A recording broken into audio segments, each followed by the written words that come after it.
What's up, everybody? Welcome back to the channel. Today I'm here to break down the NBA Playoff Draftkings Slate on Thursday, August 20th.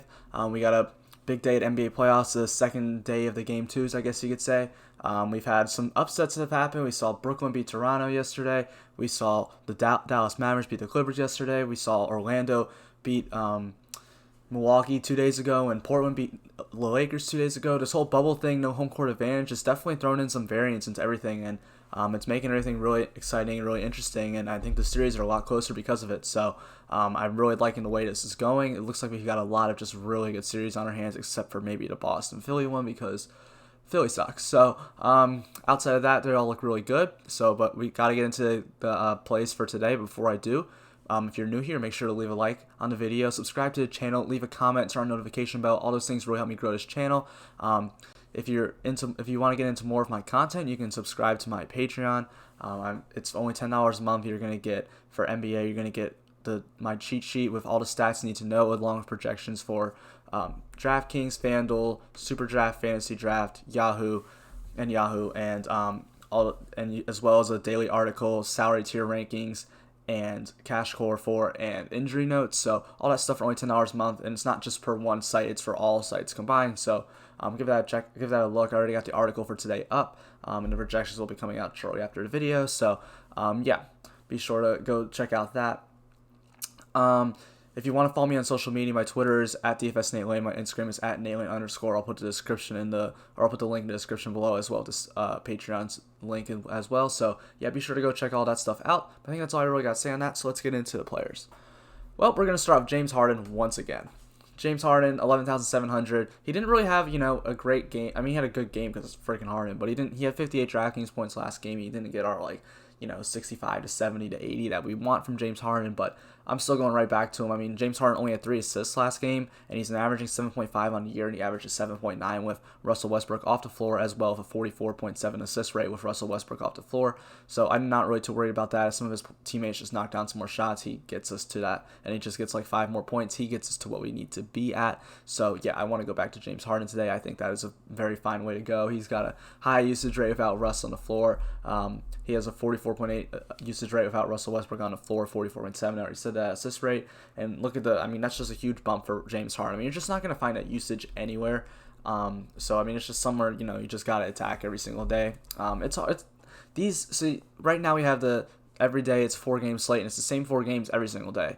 And I like the first 4 games better, because this one is just all the top studs are on this slate, and it's just so hard to figure out who to pay up for. But I mean, you just can't go wrong with James Harden. I think that's the best one out of all of them. If you're playing cash, I'm going Harden over the rest of them. I just think he's got the easiest path to the ceiling game.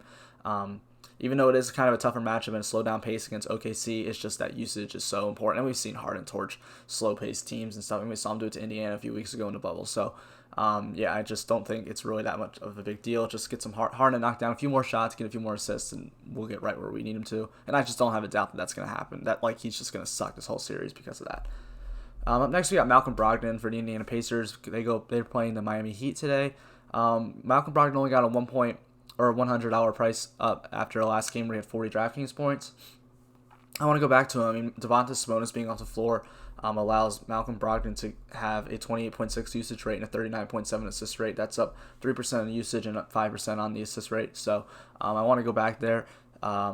And Victor Oladipo is also questionable today. So if Victor Oladipo misses, that's even more usage for Brogdon. Even more times he's going to have the ball in his hands. So I would like Brogdon even more there. Although I do think Oladipo's going to play. It is an eye injury. That's just kind of thing for the playoffs. I think you just fight through to play for. I mean, I don't really know how serious it is, but I just feel like that's something that Oladipo is going to play through.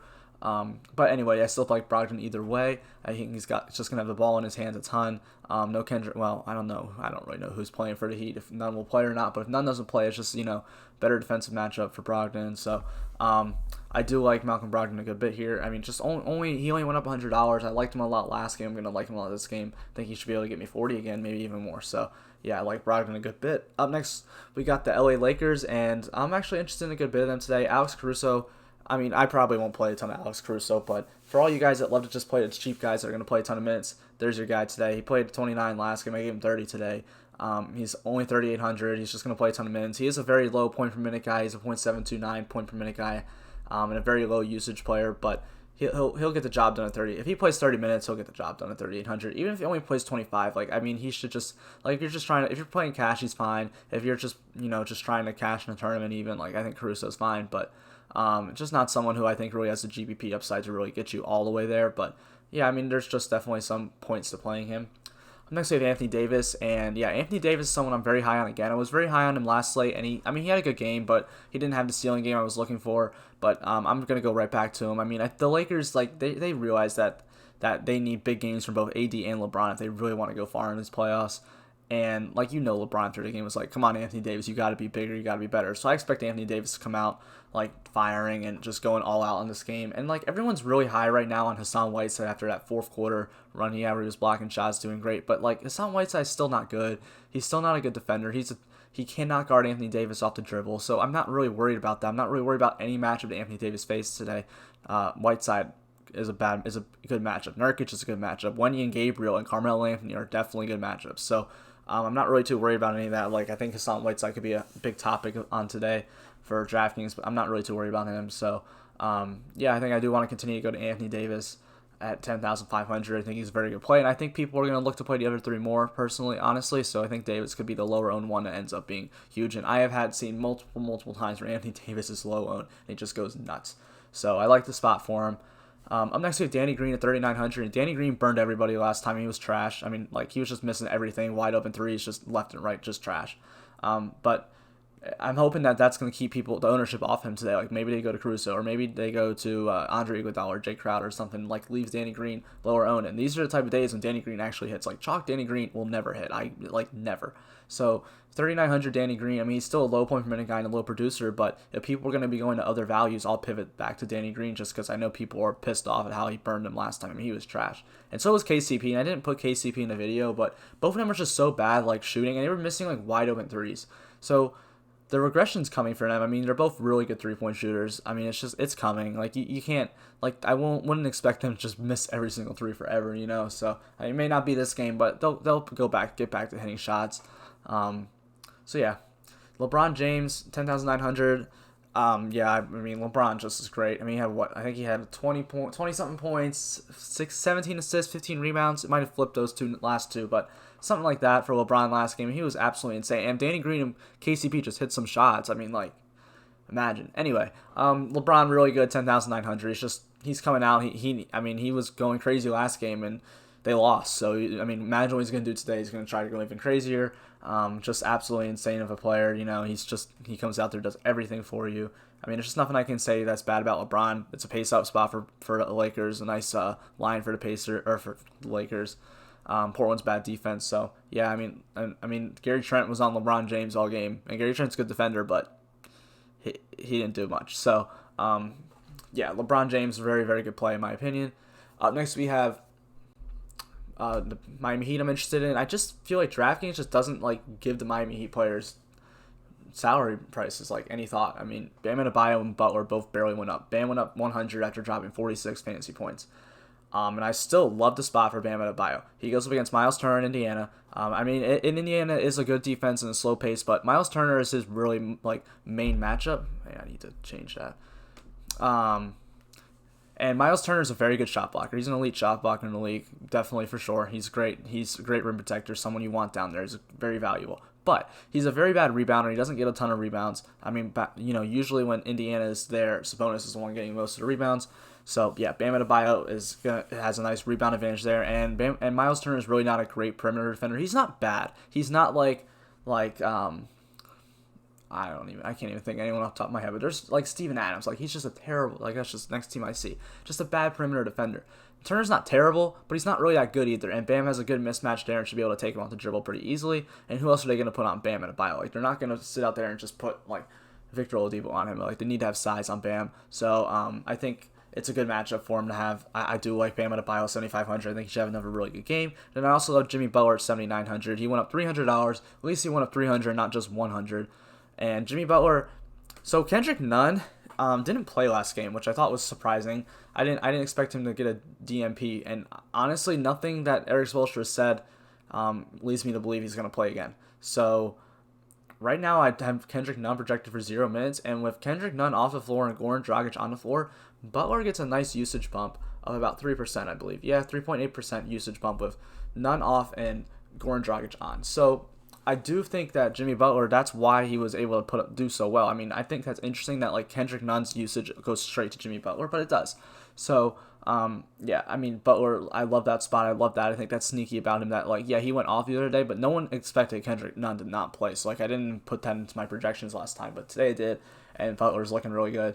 So I think Butler looks like a very, very solid play at 7,900. And I mean, he's coming for vengeance against TJ Warren, just wants to destroy this team.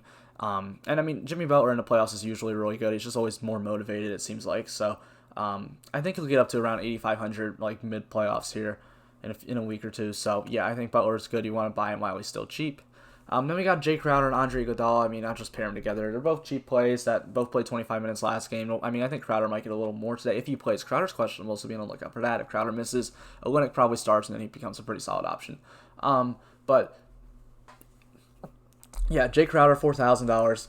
Andre Iguodala, 3,400. I think they're both solid options. They both are, like, Andre Iguodala's been a really low point per minute producer of 0.78, but he's 3,400 and will play. And I think I'd rather play, like, Andre Iguodala than Alex Caruso, just because, I mean, I just have more faith in Andre Iguodala. I mean, I think most people do. But, I mean, both of them are solid options.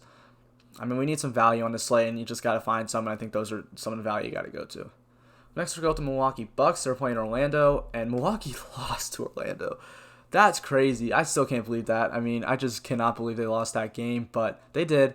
We'll see if they can come back. I mean, Milwaukee was not playing good in the restart anyway, so they're not looking too hot right now. I really wonder if they're going to be able to turn it on and get to the finals or not. I mean, they shouldn't have a problem beating Orlando in this series. I'd be shocked if Orlando won again today. But Giannis' price went up to $11,300. It's still a little too cheap, but it's not where it was last time when it was $10,500. So $11,300 Giannis is good. I do want to get to some Giannis today. He's 1.9 point per minute producer. He played 34 minutes last game. Maybe plays more today. You just can't ever count Giannis out. He's just been dominating. That's why it's hard. I don't look at any of the top studs except for Lillard, and I'm like, I don't want to play them. Like, I want to play all these guys, and it's just hard to find a value to fit them in. But yeah, Giannis looks good today. I mean, $11,300. He should be $12,000 if he's playing 34 minutes a game, but he's not. So I'll get to some Giannis again. And I mean, I was kind of worried about the matchup last time with Orlando, but yeah, he didn't matter. Just dominated. No one on that team can handle him. Like, Jonathan Isaac's out. If Aaron Gordon misses again, that's even better for Giannis. If Aaron Gordon comes back, that's a little bit worse, but not really. So I mean, that's the one thing to look out for. I haven't gotten Orlando yet, so I haven't talked about Aaron Gordon, but yeah. So Giannis, love him today.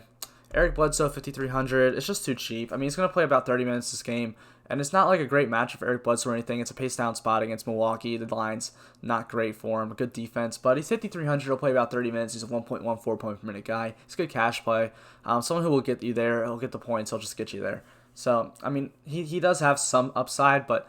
And I mean, it's just a solid play. Like, he's just, I don't see like a lot of downfall to playing Eric Bledsoe there, unless they just blow him out and he barely plays. But I mean, we saw it happen last game. I don't think that's happening. I don't think a lot of teams are gonna be blown out in the bubble. Honestly, the way this is going. So, yeah, Eric Bledsoe I think is good at 5,300, and then also like Brook Lopez at 5,000. Lopez is another one that was trash last game. He just killed everybody, and I'll go back to him. I mean, he's $5,000 for almost 1 point per minute play. He's going to be out there a lot of minutes. They need him out there to match up with Vucevic. So, yeah, I mean, just get some rebounds and some threes, and you'll be good with Brook Lopez.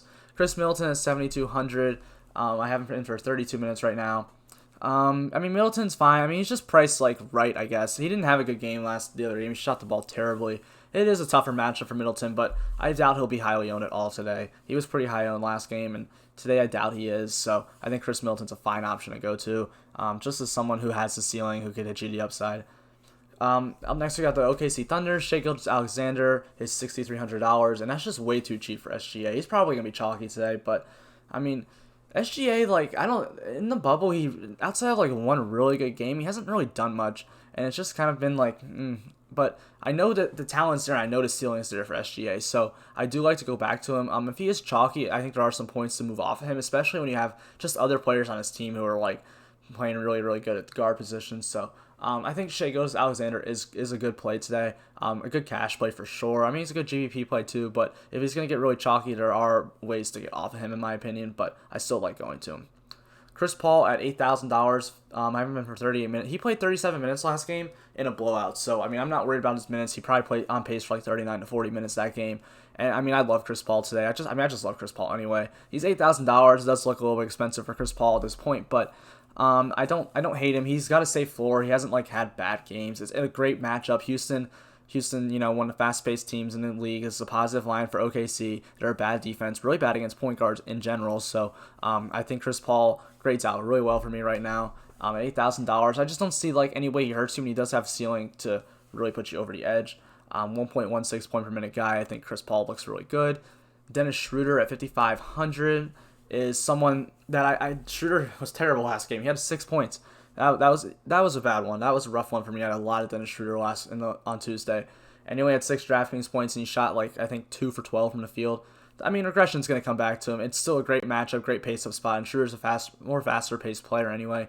So he's someone that should be able to be fine. And he's only 5,500. Like that's pretty cheap for Dennis Schroeder. I want to get there. I like the spot that he's at. I think he grades out well for me right now, and I know the upside's there, and he's just too cheap. Like I mean, Dennis Schroeder right now projects out as one of my favorite plays on the slate, like maybe top value. Right now he's tied with the guy I'm about to talk to in a minute, but yeah, Schroeder looks like a great value play today for me. I just love the matchup, love the spot, and love the price. So yeah, Dennis Schroeder looks really good. Up next we have Evan Fournier, who, oh my god, if you watched my video last time, and you probably played Evan Fournier, and he burnt you. He was terrible. Oh my god, he didn't have like 7 DraftKings points going into the fourth quarter. He was so bad. I was watching that game just like, what is going on? I mean, he was terrible. Oh my god, Evan Fournier sucked. But at the end of the game, Evan Fournier found a shot, and he was starting to he hit like 2 threes at the end of the game, and it just looked like he got his confidence going, and he should be good. And I'm hoping that carries over into this game today. I don't see why. I mean, he's a great shooter. He's been doing this for years now. He's just shooting the ball really, really well. And he does a little bit more. And if Aaron Gordon misses, he does get a little bit of a usage bump, which we didn't see at all in that game. But he usually gets a little bit of a usage bump with Evan Fournier or if Aaron Gordon off the floor. So I do like going back to Evan Fournier here. Milwaukee once again allows most 3-pointers per game in the league. So I mean, just that's what Evan Fournier does. So I think he's a solid option to go to. He projects out as a good value for me. I mean, he still played 36 minutes last game. I mean, just like he's still going to be out there. He was just trash, and I just don't expect him to be that trash again. If he is, I'm sorry, but I just don't. I mean, the regression is coming for him. He just shot so bad, and the regression is coming positively in his manner. So up next we got Markelle Fultz at 4,500, who was another big play on Orlando last game. But I mean, he had a good game. He hit value. He was fine. He just didn't go off. But I like him at his price tag again. He went up $300. DJ Augustine outplayed him in 23 minutes. But yeah, Markelle Fultz played 29 last game. He'll probably get about that again, maybe get to the 30s. He's a fast-paced player in a fast-paced game. He started out the game really, really well, and he just didn't do much the rest of the game. But yeah, I think Markelle Fultz is a really good play. He grades out as a good one again today. I don't hate going back to him, and we all know Markelle Fultz has a ceiling. I mean, we know we can get a triple-double. I don't know if that's realistic. If Markelle Fultz gets a triple-double today and Orlando beats Milwaukee, that's going to be a fun one to come back from for Milwaukee. But yeah, I still like Markelle Fultz at $4,500. I think he's a good play. I mean, the one thing I am worried about Orlando a little bit is I feel like Milwaukee's just coming out like fire in this game. They are not going to lose. So they're going to try to blow this team out. And I would be a little bit cautious that maybe just Orlando guys don't have as great of a day. But I mean, Fultz and Fournier's price point is just too hard to get away from. Same with Terrence Ross, 4,800. I'm not going to play as much Terrence Ross as I did last time. That was a mistake. Terrence Ross, he's just so like hit or miss. I mean, he really is like Evan Fournier, but I feel like Fournier is more consistent. But yeah, Ross is going to play a ton of minutes. He's going to get his shots. He shoots the ball a ton.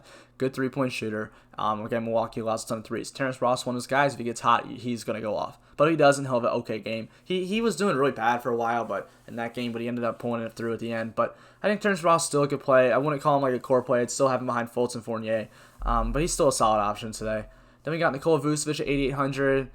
Vooch is really good for me if Aaron Gordon's out. Vooch had a great game the other day, had very low ownership for me, and I was able to pivot him when I found out Aaron Gordon was out, so that worked out pretty well for me. But I mean, if Aaron Gordon plays, I don't like Vooch as much, but I still like him a decent bit. I mean, he's just Nikola Vucevic. He's a high point per minute guy. He's going to play a ton of minutes. He just seems a little expensive. 8,800 seems just kind of expensive for Vooch, honestly. But if Aaron Gordon is out, I still like going back to him. So be on the lookout for that. That's kind of big news. And if Aaron Gordon plays, well, we got to hear. If Aaron Gordon's like they're saying he's going to play his full allotment of minutes, I think he's a solid option as well. Up next, we have CJ McCollum at 7,700. I like going to CJ McCollum today a little bit. I mean, I just had to get someone from Portland in here. Dame's too expensive. I can't justify playing Dame anymore against those other players. But CJ McCollum at 7,700 is going to be out there 42 minutes. So if he can get top from the 3-point line, he's going to be great. But that's pretty much it for McCollum. I don't really have much else to say. So yeah, I think that's really all I got for today's video. I hope you guys really enjoyed. I hope you guys got some good information from today's video, got some good plays. Hope you guys are able to make some money tonight. Make sure to leave a like, subscribe to the channel, turn the notification bell, leave a comment. If you want to check out some more of my content, you can subscribe to the Patreon, or you can follow me on social media as well. So I'll put all those links in the description below. Hope you guys have a great day. Thank you so much for watching, and I hope we get some money tonight.